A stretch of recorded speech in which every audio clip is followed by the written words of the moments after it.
sebentar. Kita akan lanjutkan ke materi selanjutnya, yaitu di sini ya. Udah kelihatan ya? Nah, ini.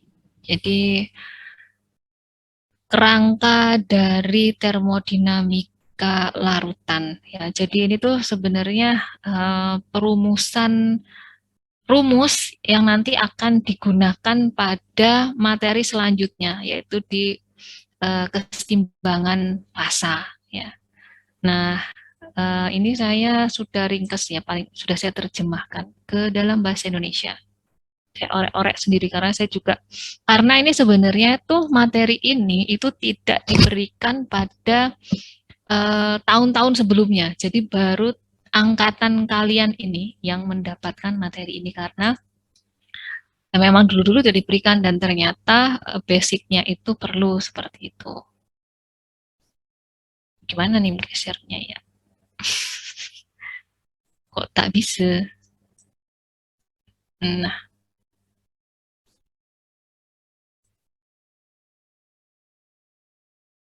jadi ini ya.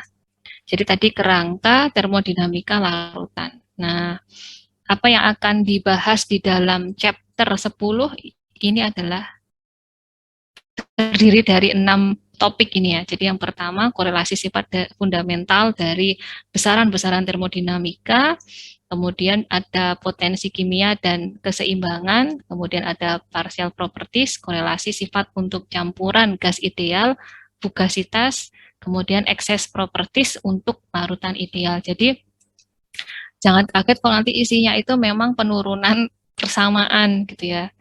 Ya memang seperti itu karena memang dia itu kan kerangka, jadi memang ingin nanti dibuat suatu kerangka yang bisa digunakan untuk menurunkan properties termodinamika. Nah, sebelum masuk ke bagian korelasi sifat fundamental dari besaran-besaran termodinamika, ada beberapa hal yang perlu diketahui, yaitu yang pertama tentang pengukuran komposisi campuran atau larutan. Ya, jadi ada 3 besaran. Yang pertama yaitu fraksi massa. Fraksi massa ini meskipun sepele sederhana seperti ini, tapi kadang kalian suka lupa ya. Ini penting ya, karena nanti kalau yang namanya campuran itu pasti nanti kalian kalau misalnya ingin mengetahui sifat total dari campurannya harus tahu berapa fraksi massa dari komponen-komponen penyusunnya. Nah ini ya, maka ini penting. Nah, jadi yang pertama adalah fraksi massa yang dinyatakan dalam satuan massa, di mana simbolnya adalah XI itu sama dengan MI per M. MI ini adalah massa komponen I dan M ini adalah massa totalnya. Jadi keseluruhan ya dalam satu larutan ya. Sedangkan kalau ada dotnya ini artinya adalah laju per satuan waktu. Berarti kalau M I dot maka laju massa komponen I dan M dot ini berarti laju massa totalnya. Terus kalau yang kedua yaitu fraksi mol maka nanti ini dalam satuan mol. Sama rumusnya ya, cuma tinggal diganti kalau ini mol menjadi massa. Sehingga nanti XI ini sama dengan NI per N ya. Atau kalau dinyatakan dalam laju maka NI dot per N dot ya. Keterangannya sama, tinggal mengganti nanti M dengan N dan massa dengan mol. Kemudian ada lagi yang penting yaitu tentang konsentrasi molar ya. Kalau kalian nge-lab kan sering ditanya tuh ya molaritas itu apa, berarti kan mol per volume ya. Nah, cuman kalau di lab itu pada saat praktikum itu satuannya simbolnya itu adalah M besar, tapi nanti kalau di sini kita pakai C ya, concentration gitu ya. CI ini artinya adalah konsentrasi dari komponen I, yang artinya adalah XI per V ya. Jadi nanti mol komponen I dibagi dengan volume, atau kalau dalam bentuk laju berarti nanti menggunakan N dot per Q, di mana Q ini adalah laju alir volumetris, atau kalau kalian sering sebut kalau di lab itu adalah debit ya, volume per waktu. Satu lagi yaitu tentang massa molar ya, nanti BM campuran. Jadi kalau kalian ingin menghitung BM udara, itu kan berarti nanti fraksi mol masing-masing komponen udara dikalikan dengan BM-nya masing-masing. Nah, ini seperti ini maksudnya rumusnya. Jadi nanti massa molar larutan total ya itu berarti sama dengan sigma atau sum dari penjumlahan dari XI dikalikan dengan MI komponen penyusunnya ya. Nanti kalau misalnya komponennya ada 5 ya berarti MI JKLM. Nah ya. Dan perlu diingat bahwa sigma XI ya, jadi totalnya sigma XI X atau sama dengan X ya, itu nilainya adalah 1. Sekarang kita masuk ke fundamental property relation-nya. Nah, yang pertama itu adalah diingat lagi ya, di-recall kembali ya untuk sistem tertutup.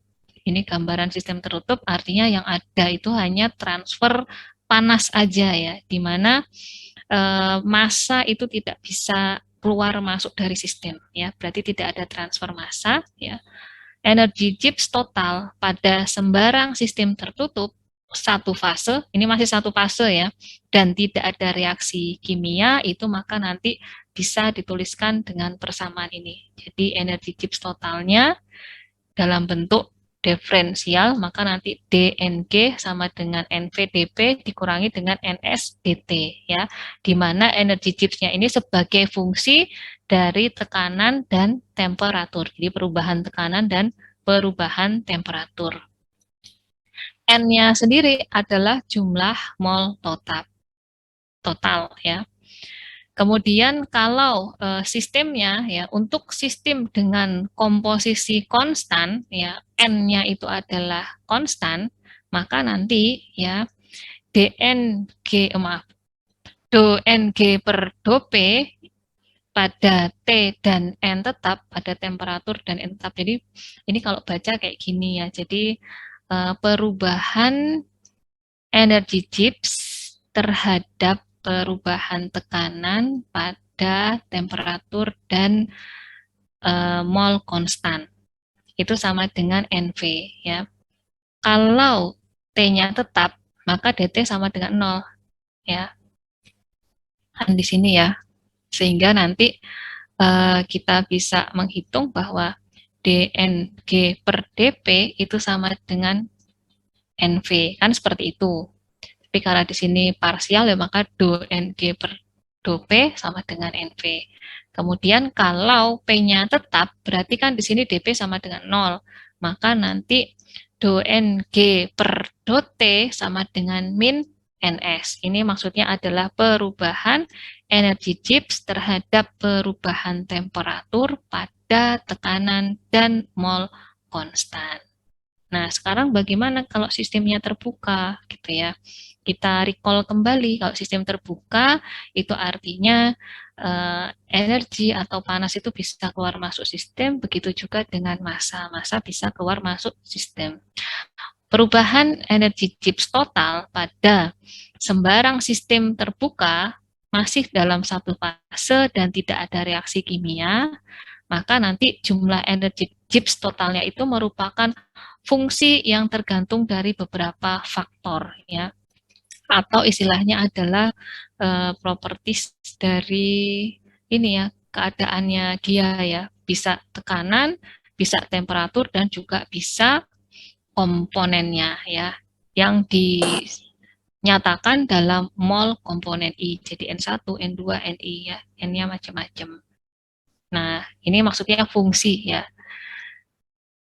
Dengan Ni-nya ini adalah jumlah mol komponen I. Maka nanti kalau ini kita ubah dalam bentuk diferensial, itu akan menjadi seperti ini. Di mana nanti dNg itu sama dengan dNg per dP pada T dan N konstan dP ditambah dengan dNg per dT, P, N konstan dt ditambah dengan sum I ya, dNg per dNi pada P, T, dan N selain I yang konstan dNi. Jadi ini kan N-nya macam-macam ya, karena dia tidak hanya si I aja, tapi I yang misalnya JKL, maka nanti kalau diturunkan terhadap NI, ya perubahan terhadap NI, maka nanti diasumsikan komponen-komponen yang lain itu adalah konstan. Maka ini simbolnya NJ. NJ ini artinya adalah mol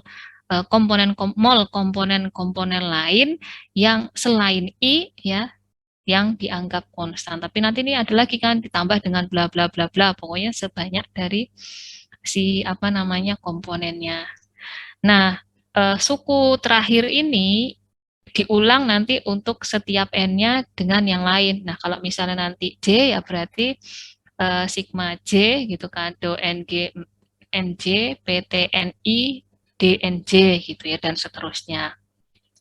Nah, kemudian kalau diulang terus ya, maka nanti pengulangannya itu diganti dengan simbol dan namanya itu menjadi chemical potential atau potensial kimia ya, yang disimbolkan itu dengan mu I ya. Jadi ini nanti diganti dengan mu I, di mana mu I itu sama dengan do Ng per do Ni pada PT dan Nj yang konstan ya. Mu I adalah potensial kimia komponen I yang nanti besarnya potensial kimia ini ya, ini itu kan sebenarnya tergantung interaksi atau proses yang ada di dalam sistemnya, apakah nanti dia itu menyerap atau melepas komponennya. Kalau menyerap kan berarti nanti ada komponen yang masuk ke dalam sistem, kemudian kalau melepas ya berarti ada komponen yang keluar dalam sistem. Nah, itu nanti ini ya, si mu I atau potensial kimianya ini tergantung dari proses yang terjadi di dalam sistem. Bisa penyerapan, bisa pelepasan. Nah, kemudian dengan apa namanya tadi ya, do Ng per do P pada Tn konstan sama dengan Np, dan do Ng per do T pada Pn konstan, ini kurang deh ya, min S, apa tadi, Ns ya, mohon maaf, ini kurang N, min Ns, ya. Sehingga nanti persamaan di atas yang ini, ya, persamaan ini itu akan menjadi DNG sama dengan min NVDP dikurangi NSDT ditambah dengan sigma I mu I DNI. Ya, ini persamaan 10-2. Kalau molnya ini sama dengan 1, maka nanti NI ini akan sama dengan XI, fraksi molnya. Sehingga nanti ketika nanti N-nya sama dengan 1, ya, ininya sama dengan 1, maka persamaannya berubah menjadi DG sama dengan VDP min SDT sigma I ditambah dengan sigma I mu I XI. Nah, tersirat dari persamaan ini, ya, tersirat dari persamaan ini kita bisa mengambil suatu kesimpulan. Jadi ada hubungan fungsional terhadap variabel kanonikalnya ya, yang ditetapkan, yaitu P, T, dan XI. Jadi kita bisa melihat di sini bahwa si energy Gibbs ini merupakan fungsi ya dari T, P, dan XI-nya. Ya kan, XI-nya nanti macam-macam ya. Kalau ada jumlahnya 3 ya X1, X2, X3 dan seterusnya. Nah, persamaan 10-3 ini dibatasi di mana nanti sigma XI ya, total dari fraksi mol totalnya itu kan pasti sama dengan 1 ya.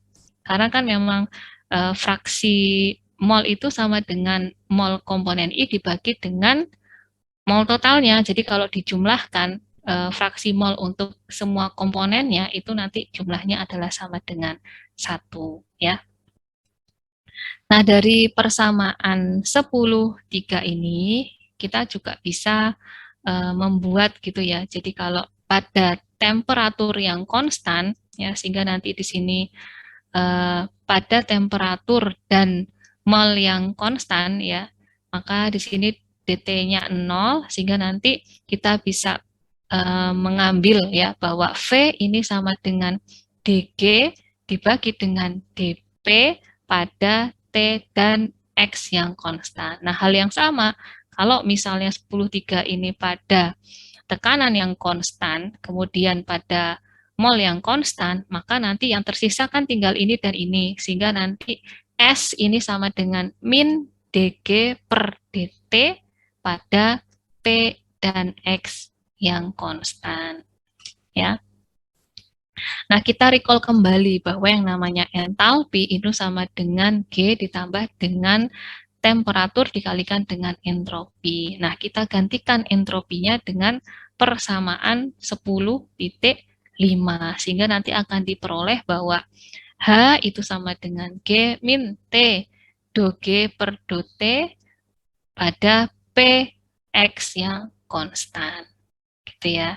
Nah, kesimpulannya ini kurang lebih ya, nanti bahasa Inggrisnya kalau ada yang salah tolong saya di ini ya, di revisi ya. Jadi pada saat energi Gibbs ini dinyatakan sebagai fungsi sifat kanonikalnya PTX-nya tadi, maka dapat digunakan sebagai fungsi generatingnya ya, yang memberikan cara perhitungan semua sifat-sifat atau properties dari termodinamika yang lain, baik dalam bentuk persamaan sederhana, matematis berupa turunan, dan aljabar sederhana, dan secara implisit atau tersirat ini mewakili sifat-sifat yang lengkap ya. Jadi disimpulkan di sini bahwa DNG ini sama dengan NVDP min NSDT ditambah dengan sigma I mu I DNI. Kemudian yang kedua yaitu tentang chemical potential dan phase equilibria. Nah, misalnya kita punya suatu sistem di dalamnya ada dua fase, ada fase alfa, fase beta, ya. Jadi sistem tertutup ada dua fase, fase alfa dan beta dalam keadaan setimbang. Maka nanti persamaan 10,2 sebenarnya ini sama ya, ini 10 titik, ini kan 10,2 ya. 10,2 ini nanti kita jabarkan untuk setiap fase ya. Fasenya itu padat, cair, gas gitu ya. Maka nanti kita bisa menuliskan persamaan 10 untuk setiap fasenya. Untuk fase alfa maka nanti DNG alfa ini sama dengan NV alfa DP dikurangi NS alfa DT ditambah dengan sigma I mu I alfa DNI. Hal yang sama nanti untuk yang fase beta ya. Nah, alfa beta ini adalah identitas tadi ya, yang menyatakan fasenya apa, apakah padat, apakah cair, apakah uap gitu ya, apakah gas.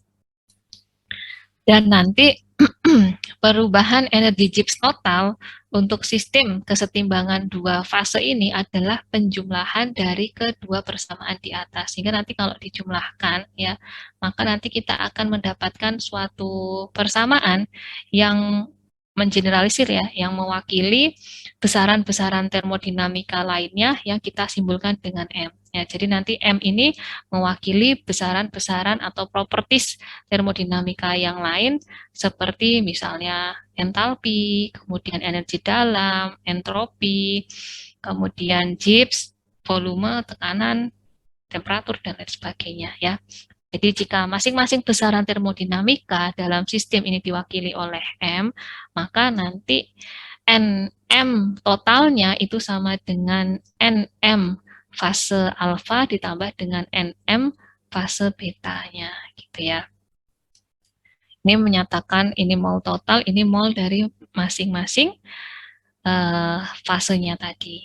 Nah, sehingga kalau ini kita aplikasikan ke dalam persamaan 10,3 tadi ya, ini ya, yang terdiri dari dua fase, kan dijumlahkan nih, sehingga nanti ini DNG sama dengan NVDP min NSDT ditambah dengan sigma I mu I alfa NI alfa ditambah dengan sigma I mu I beta NI beta. Nah, ini sudah tidak lagi menggunakan beta yang artinya adalah total ya.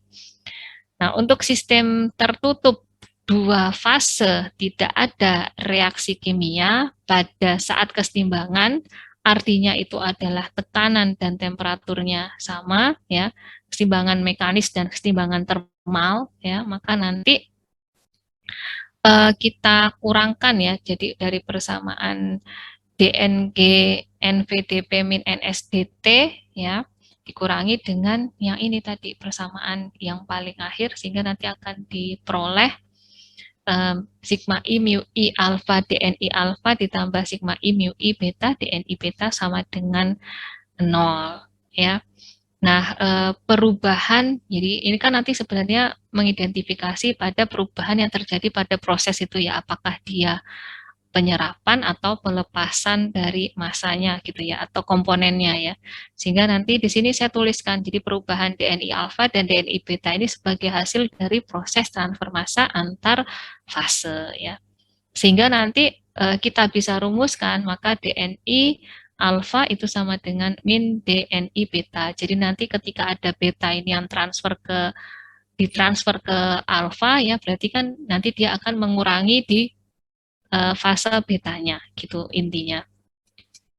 Sehingga nanti kalau disederhanakan ya, di mana DNI alfa sama dengan min DNI beta ya, kita masukkan si DNI betanya ini ya, digantikan dengan min DNI alfa, maka nanti kita bisa gantikan ya, kita sederhanakan persamaan ini menjadi seperti ini, di mana sigma I, mu I alfa min mu I beta, DNI alfa sama dengan 0. Ni ini adalah mol komponen I, dan Ni ini tidak mungkin nilainya 0, sehingga nanti yang mungkin itu adalah si mu I alfa dan mu I beta ya. Maka nanti pada saat kesetimbangan maka mu I alfa sama dengan mu I beta. Ini supaya nanti persamaannya menjadi konsisten seperti itu. Nah, untuk multifasa di mana lebih dari 2 fase pada temperatur dan tekanan yang sama ya, maka nanti istilahnya berada pada kesetimbangan termal dan juga kesetimbangan mekanis ya, berada dalam kesetimbangan jika potensial kimia untuk masing-masing senyawa adalah sama di dalam semua fase. Nah, ini maksudnya. Jadi ketika nanti dia berada dalam kesetimbangan ya, maka nanti mu I alfa sama dengan mu I beta. Artinya secara makroskopis dilihat itu tidak ada lagi alfa beta yang saling bertransfer. Jadi tidak ada yang beta transfer ke alfa, tidak ada alfa yang transfer beta. Secara mikroskopis terlihat seperti itu. Dia terlihat setimbang, meskipun kalau secara mikro itu kelihatan. Tapi kan termodinamika itu di sini itu tinjauannya secara makroskopis gitu. Jadi intinya seperti inilah maksudnya. Nah, ini masih ada 7 halaman. Kita mau istirahat, sholat asar, atau diselesaikan?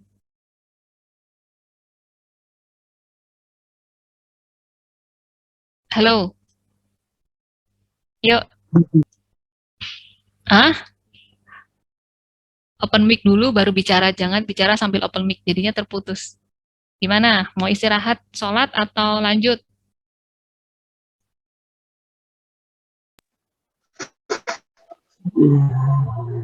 Ya, Ayo. juga gak apa-apa. Lanjut suka gak apa-apa, Bu.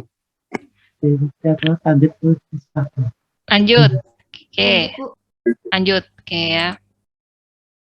Ya Allah, ini Nana minta lanjut ya. Oke. Oke, kita lanjut ke partial properties ya. Nah, sekarang kita ke sifat dari namanya parsial itu berarti bagian komponen-komponennya gitu. Kalau total properties itu kan berarti udah satu larutan ya. Kalau partial properties ini lebih ke sifat dari masing-masing komponen yang menyusun ke si larutannya. Nah, potensial kimia itu bisa kita artikan ya dari bahasan di atas bahwa energi yang dapat diserap maupun dilepaskan karena perubahan jumlah partikel dari spesi yang diberikan gitu, atau yang memang ada di dalam larutan itu. Nah, kita recall lagi tadi bahwa mu I itu sama dengan do Ng per do Ni pada PT dan Nj ya, yang tetap gitu ya. Maka nanti juga partial property secara umum itu bisa dituliskan dengan MI apa ya, ini bilangnya kok saya lupa ya, ada keterangannya enggak? Aduh, sebentar. Ada yang tahu? Apa ya? Kok lupa saya? Pokoknya nanti ya, pokoknya kita bilang strip dulu ya. Saya lupa namanya itu lupa ya.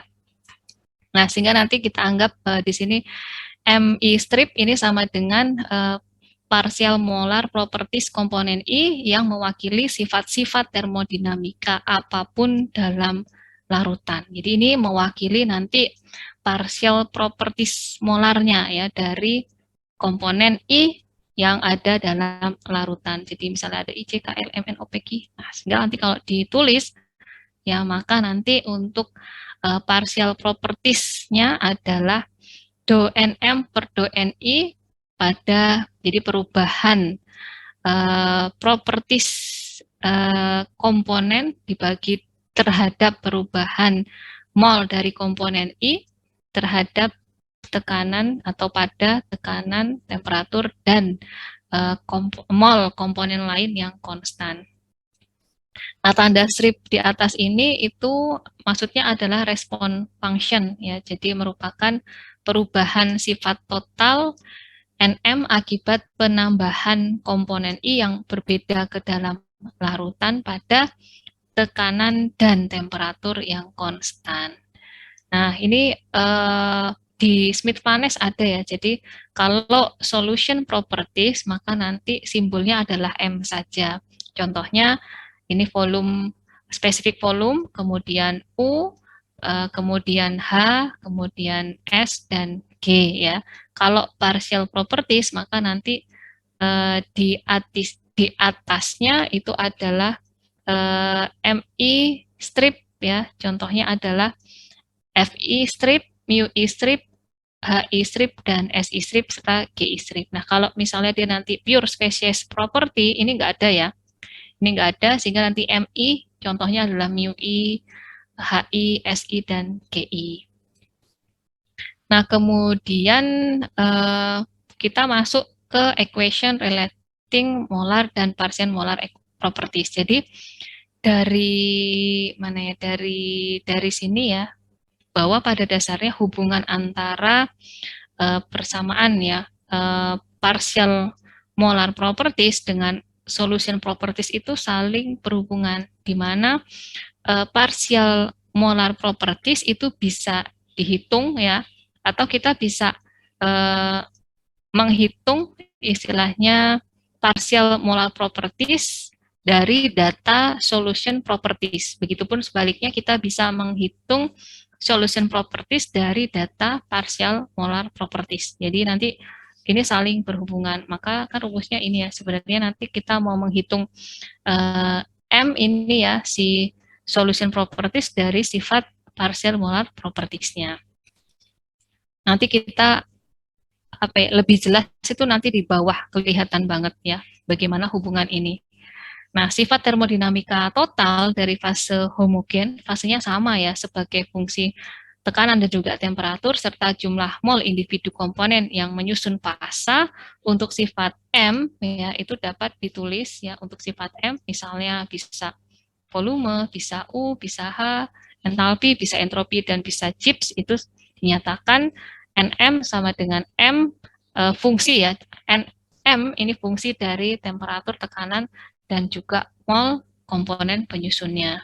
Nah, kalau persamaan ini ya kita nyatakan dalam bentuk diferensial, maka nanti dapat ditulis dNm itu sama dengan do Nm per do P pada temperatur dan juga mol yang konstan ya, dikalikan dengan dP ditambah dengan do Nm per do T Pn dt ditambah dengan perubahan molekul ya yang ada di dalam sistemnya itu ya, sigma I do Nm per do Ni Pt Nj dNi, di mana ini Nj adalah molekul selain I yang konstan.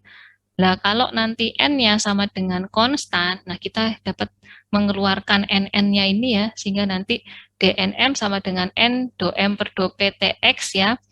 Sehingga nanti kalau N-nya konstan kan Ni sama dengan Xi ya, sehingga nanti ini jadi X dP ditambah dengan N do M per do T Px dt sigma I Mi dNi. Dengan X ini merupakan simbol turunan pada komposisi konstan ya. Ini merupakan komposisi konstan.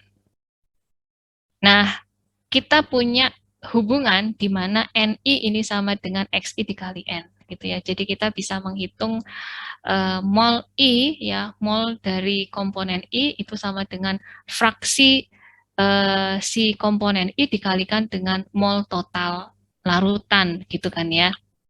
Nah, kalau ini kita turunkan, maka nanti menggunakan diferensiasi sederhana ya, maka nanti DNI ini sama dengan XI DN ditambah dengan N DXI. Nah, lebih jauh kita bisa merubah ini ya, di mana misalnya kita ganti dengan menggunakan apa namanya properties dari termodinamika, sehingga DNM itu sama dengan NDM ditambah dengan MDN.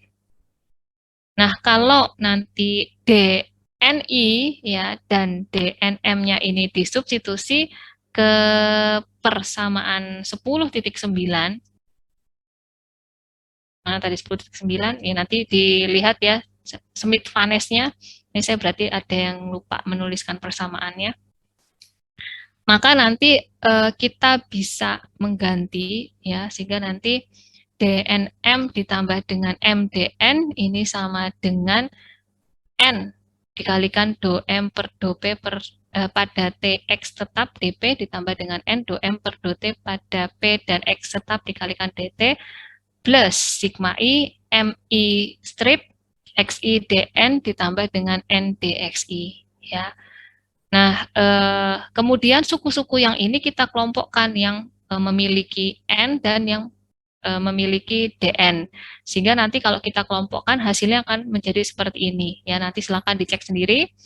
Nah, dari sini itu kita bisa melihat ya, pada dasarnya kan N sama DN kan tidak mungkin sama dengan 0, sehingga yang mungkin nilainya sama dengan 0 adalah yang di dalam kurung ini ya, di dalam kurung ini, sehingga nanti ini itu sama dengan 0 ya. Kemudian nanti kita keluarkan, maka DM itu sama dengan persamaan ini, 10.10. Kemudian kalau ini sama dengan 0, maka nanti kita bisa sederhanakan atau simplifikasi menjadi M sama dengan ini, ya, 10.11. Nah, kalau persamaan 10.11 ini kita kalikan N, maka nanti bentuknya menjadi N sama dengan M, NM sama dengan sigma NI MI, karena kan kalau N dikalikan XI ketemunya NI ya. Nah, nanti berubahnya menjadi seperti ini.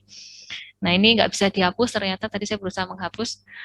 Nah, persamaan 10.12 ini itu dikenal sebagai hubungan sumabilitas. Jadi penjumlahan gitu ya, yang memungkinkan menghitung sifat campuran dari sifat parsial komponen yang menyusunnya. Nah, ini dari sini kita kelihatan ya. Seperti tadi, misalnya kita mau menghitung tekanan total dari suatu larutan. Nah, maka nanti tekanan totalnya itu kita bisa hitung dari tekanan-tekanan parsial komponen-komponen penyusunnya dengan dikalikan mol si komponen-komponennya gitu. Maka dari ini tuh kembali lagi ke pernyataan ini ya. Nah, jadi dengan menggunakan data-data parsial molar properties, kita bisa menentukan property solutionnya ya, seperti misalnya tekanan tadi dihitung dengan menggunakan tekanan parsial molar dari komponen yang menyusunnya gitu ya. Kemudian misalnya kita mau menghitung volume ya, volume larutan, kita juga bisa menggunakan volume parsial volume molarnya dari komponen-komponen penyusunnya seperti itu. Untuk berlaku juga untuk sifat termodinamika yang lain gitu ya.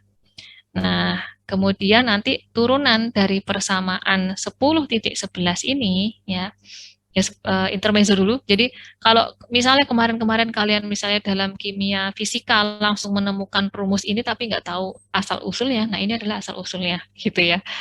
Nah, tapi ini harus diberikan karena nanti ke belakangnya kalian akan menemukan pengembangan dari rumus ini ya. Ini basicnya. Kemudian turunan persamaan 10.11 ini kalau diturunkan nanti akan menjadi DM sama dengan sigma XI DMI strip ditambah dengan sigma I MI strip DXI gitu ya.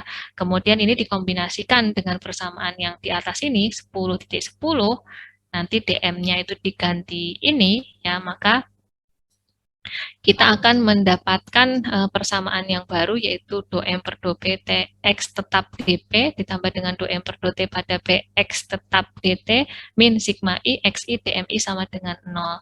Nah, persamaan ini itu disebut dengan persamaan Gibbs-Duhem, ya.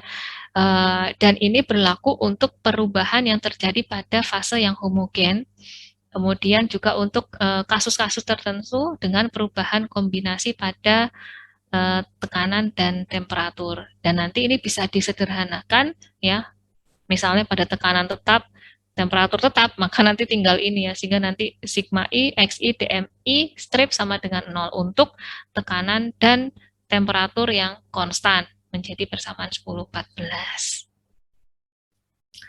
Nah, kemudian bagaimana kalau misalnya tadi sistemnya itu adalah dua fase atau binary solution.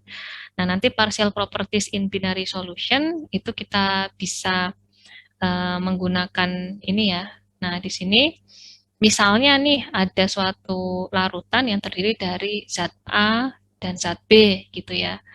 Nah, di sini nanti misalnya suatu sistem tertutup di mana NM ini adalah total properties termodinamikanya dan MI strip itu menunjukkan partial properties komponen tertentu di dalam larutannya, sehingga nanti kita bisa menghitung bahwa total properties termodinamika tertentu itu sama dengan sigma dari NI dikalikan dengan partial properties komponen tertentu dalam larutan tersebut. Nah, dengan asumsi, ini rumus ini dengan asumsi kalau tidak ada interaksi antara komponen A dan B. Meskipun, ya, secara real ini, ya, aktualnya itu ada interaksi antara antar molekulnya, ya. Sehingga seperti Gibbs-Duhem, maka nanti dia ini sebenarnya plusnya panjang, ya. Duhem. Nah, tadi Duhem. Nah, ini. Jadi dia tuh sebenarnya ini diperhitungkan, ya, ada P dan P-nya. Tadi sampai di sini. Nah, kemudian khusus ini, ya, dianggap tidak ada interaksi antar komponen A dan B-nya, maka nanti kita lanjutkan, ya, pada larutan biner, sehingga nanti M-nya untuk solution propertiesnya, total solution propertiesnya sama dengan sigma I Xi dikalikan dengan MI stripnya. Nah, kalau misalnya dia dua zat atau dua komponen, ya tinggal nanti 1 sama 2, sehingga nanti M itu sama dengan M1 dikali X1 ditambah dengan X2 dikalikan dengan M2, ya. Ini adalah persamaan A, kalau diturunkan menjadi ini, ya, ini penurunan sederhana dari sifat diferensial yang perkalian. Kemudian kita tahu bahwa dari sini, ya, dari sini kita bisa tahu bahwa sebenarnya si M ini adalah fungsi dari si X, ya, si X-nya, X1 pada TP-nya, sehingga nanti kita bisa, kalau nanti misalnya dx-nya itu ini sama dengan 0, ya, sehingga nanti X1 dm1 strip sama dengan ditambah X2 dm2 strip sama dengan 0.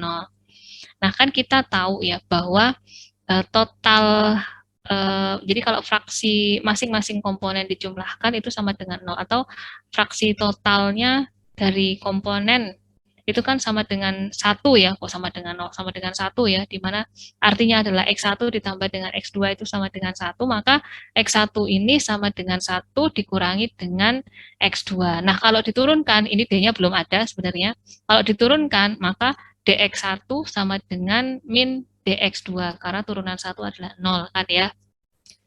Sehingga nanti ini kita bisa masukkan, ya, ke persamaan ini, ya, di mana kita tahu bahwa Xi dMi ditambah Mi dx ini sama dengan X1 dm1 strip ditambah X2 dm2 strip ini sama dengan 0 dari persamaan C, ya kan.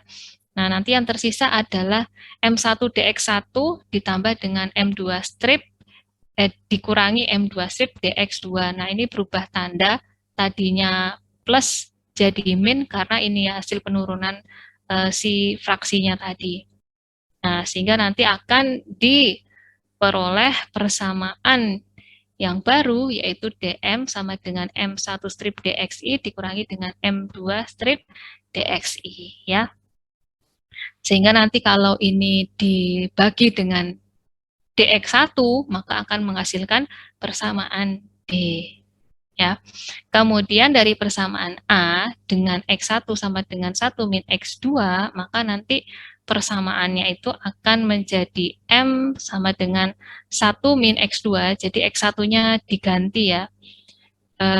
M1 strip ditambah dengan X2 M2 strip. Nah, kemudian nanti kita selesaikan ya, di mana nanti akan diperoleh bahwa M itu sama dengan ya, M itu sama dengan M1 ini kan dikalikan jadinya M1 strip ya, dikurangi dengan ini dikelompokkan X2 M1 strip dikurangi dengan M2 strip. Nah, M1 strip min M2 strip ini adalah persamaan D, dm per dx1, sehingga nanti persamaannya akan diturunkan di bawah. Kita lanjut ke yang kalau misalnya X2-nya itu sama dengan 1 min X1. Hal yang sama nanti dimasukkan ke persamaan yang A tadi ya.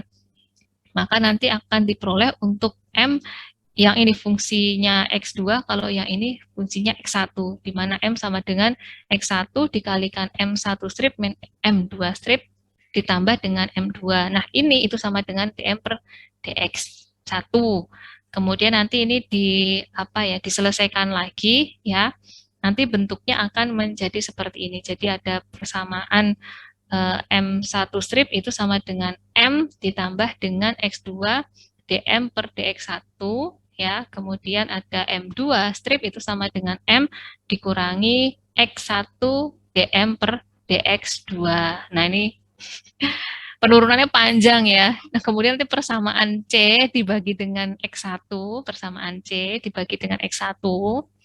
Nanti hasilnya adalah seperti ini ya. Kemudian diselesaikan, nah nanti X1 dan X2 dan X1-nya dijadikan 1 ya, di dm2 per dx1 ya. Ini ditukar gitu kan ya.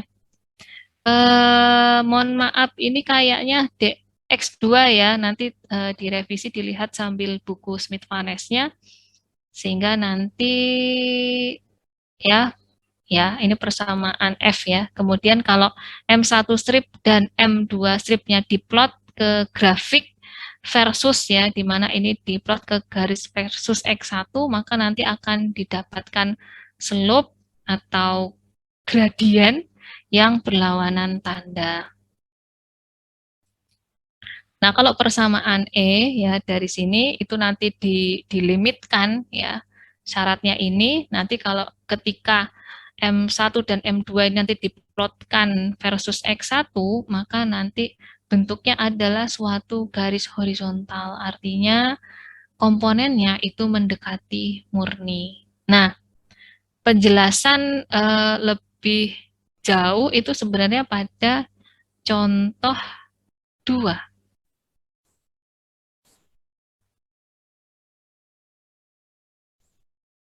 10.2.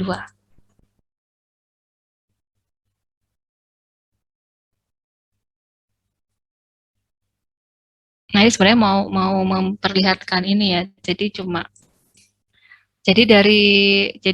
deskripsi dari interpretasi grafik dari persamaan 10.15 dan 10.16 itu seperti ini gitu ya. Nah,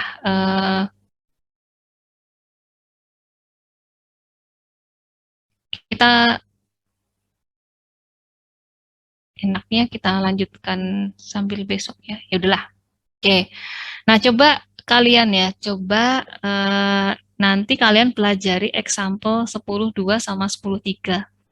Jadi nanti itu dari ini kan kurva kesetimbangan ya, untuk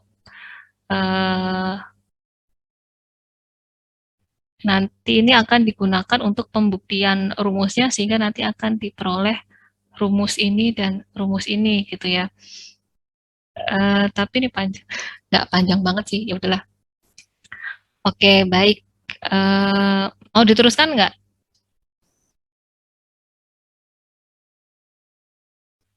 Teruskan juga nggak apa-apa. Teruskan sebentar ya, ada telepon masuk sebentar.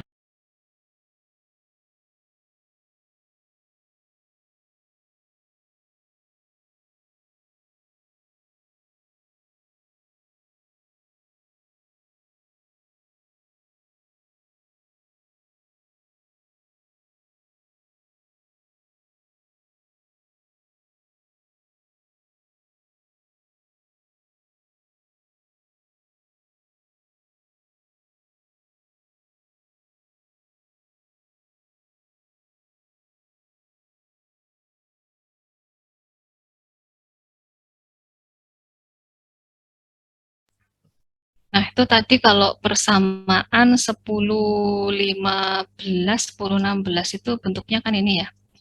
M1 strip sama dengan M ditambah dengan X2 DM per DX1 ya. Kemudian kita bisa lihat di sini dari gambar ini tuh kalau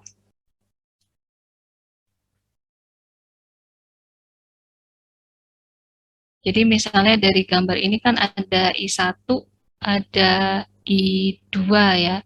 Kemudian ada kurva keseimbangan. Kalau misalnya kita tarik garis dari M ke titik ke kurvanya ini akan memutus ya, istilahnya di sini memotong di titik ini, kemudian kalau ditarik ke bawah adalah X1 ya kan. Nah, kemudian kalau kita buat garis singgung misalnya I2 ya terus ya menyinggung si kurvanya ini sampai dengan ke angka 1 ini ya, maka nanti akan ketemu I1 sehingga nanti kita bisa menghitung slope-nya ya, di mana nanti di sini kan berarti kalau dy per dx kan gitu ya, kalau menghitung slope kan ya, maka nanti di sini adalah berarti ketebalan.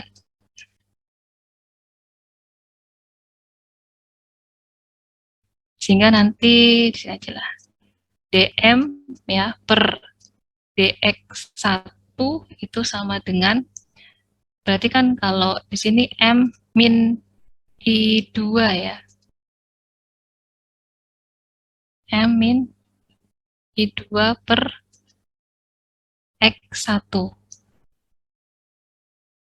ya enggak. Kemudian kalau yang di sini berarti kan nanti bisa ditulis dm per dx1 itu sama dengan I1 ya. Berarti kan di sini I2-nya kan sama ya. Ke sini kan I1 min I2 per X-nya berapa? Per 1. Sehingga nanti sama dengan I1 min I2 ya. Kemudian kalau kita selesaikan ini ya, kita selesaikan, maka nanti bisa diperoleh I2 itu sama dengan M min X1 ya kan, M min X1 dipindah ke sini kan I-nya positif, ini ke sini, jadi M min X1 dm per dx1 ya kan.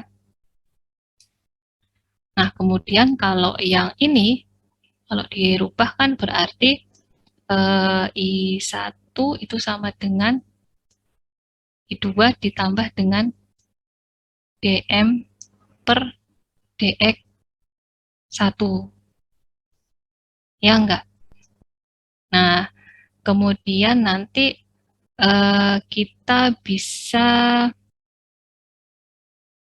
gabungkan ya, ini dimasukkan ke sini ya, sehingga nanti I1 itu sama dengan M min X1 dm per dx1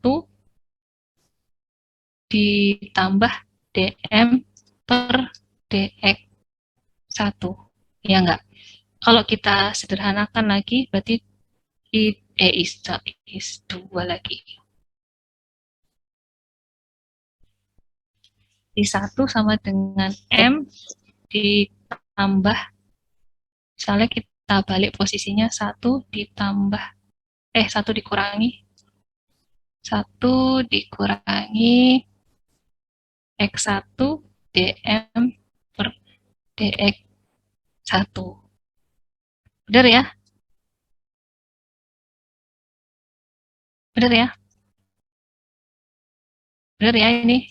Nanti dikoreksi kalau ada yang salah. Nah, 1 min X1 ini kan X2 ya, karena kan totalnya ya. Kalau campurannya biner kan fraksi mol 1 ditambah fraksi mol komponen 2 kan 1 ya. Maka nanti X2 itu kan berarti 1 min X1, kan gitu kan. Nah, ini sama dengan X2, sehingga nanti kita bisa tuliskan ya, ini itu ya, berarti ini kan I1 itu sama dengan M ditambah X2 dm per dx1. Nah, ini itu kalau kita lihat ke persamaan 10-15, ini kan mirip ya, ya kan? Kalau tadi itu adalah I1 M ditambah dengan X2 dm per dx1, ini M1 strip sama dengan M ditambah X2 dm per dx1. Nah, yang berbeda apa? Yang berbeda I-nya, gitu kan? Sehingga nanti I-nya ya, itu disimilarkan gitu ya dengan persamaan 10, 15 ya, kayaknya tadi 15 deh. Sehingga nanti didapat bahwa I1 itu sama dengan M1 strip ya. Itu. Nah, kalau yang I2 gimana? Itu yang I2 tadi. Nah, kalau yang I2 ini pakai yang ini caranya. Ini nanti yang kedua silahkan apa ya? Silahkan dicari tahu sendiri ya. Yang namanya M2 strip ini sama dengan nanti M, intinya nanti dia itu akan mirip ketika kalian nanti turunkan ya dengan cara yang sama, itu nanti dia akan mendapatkan bahwa M2 strip itu sama dengan sebentar. Oh ya. Nah, belum. Nah, ini kita samakan dengan persamaan. Nah, iya ini ya. Jadi di mana di sini M2 strip sama dengan M min X1 dm per dx. Nah, kira-kira M2 strip dm X1 dm X1. Ada yang bisa dimiripkan nggak? Jadi M2 strip M min X1 dm per dx1. Nah, ini ya. Nah, ini itu kalau kita ini kan dengan 10-16 ya, di mana nanti akan diperoleh bahwa I2-nya itu sama dengan M2 strip. Nah, ini. Gitu. Pembuktiannya seperti itu. Jadi nanti kita bisa melihat kalau ini garisnya ya kita tarik ke sini ya. Intinya ketika nanti si M2 ini mendekati 0 ya, mendekati murninya, maka nanti M1-nya menjadi tak hingga. Begitu pula sebaliknya. Jadi nanti ketika dia ini ditarik ke sini, maka nanti mendekati murni ya, maka si M1-nya itu tak hingga. Sama halnya dengan ini, ketika nanti M1-nya ditarik ke titik ini ya, mendekati murni, maka si M2-nya menjadi tak hingga. Nah, itu aja sih yang ingin saya sampaikan dari contoh contoh 10.2. Nanti untuk penjelasannya, kesimpulannya bisa dibaca di sini. Cuma ini tadi penurunannya. Jadi nanti kalian cari slope-nya, baru nanti dibandingkan dengan diutak-utak gimana caranya, nanti dibandingkan dengan persamaan 10, 15, dan 16. Gitu ya, tidak ada minggu depan ya. Setelah Lebaran kita akan berjumpa lagi dengan contoh soal 10-13 dan sisanya pembahasan selanjutnya yaitu tentang ideal gas state mixture model fugasitas. Itu aja. Ini kayaknya enggak deh. Korelasi kayaknya kemarin enggak. Jadi cuma sampai sini. Sebenarnya saya bingung ya ini mau dikasih sampai mana. Sampai tadi saya juga sit in di Pak Fido ya, karena saya sendiri belum pernah apa ya istilahnya kan masih baru juga ya, masih bergabung di tim Termo, jadi mau sampai mana pembahasannya, apakah semua, tapi kayaknya nggak mungkin banget deh semua, makanya tadi saya melihat Pak Fido sampai mana menjelaskannya gitu ya. Nah, nanti akan kita samakan. Itu aja yang mau saya sampaikan, semoga ilmunya bermanfaat. Ini pertemuan terakhir sebelum Lebaran ya, hari Jumat libur ya, hari Jumat sudah libur, OPN-nya sudah libur, maka kita ganti nanti kita sepakati, nantilah kita bahas setelah Lebaran ya, digantinya kapan kita bahas setelah Lebaran. Oke, gitu saja ya. Oh ya, mohon maaf kalau ada salah-salah kata sebelum Lebaran, nggak apa-apa lah, minal aidin wal faizin ya.